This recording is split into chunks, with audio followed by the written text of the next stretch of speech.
کہ ایک حافظ قرآن تھا اور اس نے کسی غیر کے چہرے کو محبت کی نظر سے دیکھا تھا. اس کی سزا یہ ملی کہ وہ قرآن مجید کو بھول گیا. تو میں نے کہا حضرت یہ بات پڑھ کے میرے دل پہ ایک خوف طاری ہے.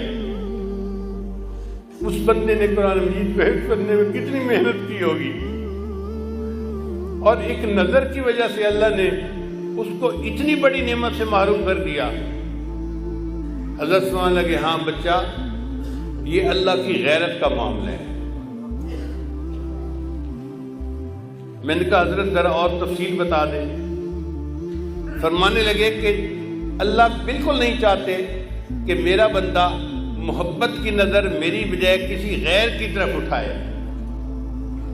اگر کوئی اٹھاتا ہے تو اللہ تعالیٰ کو غیرت آتی ہے اور اس غیرت کی وجہ سے اللہ اس کو نعمت سے محروم کر دیتے ہیں. اب بتائیے کہ ایک بری نظر ڈالنے پر ایمان سے محروم ہونے جیسی سزا بندے کو مل جاتی ہے.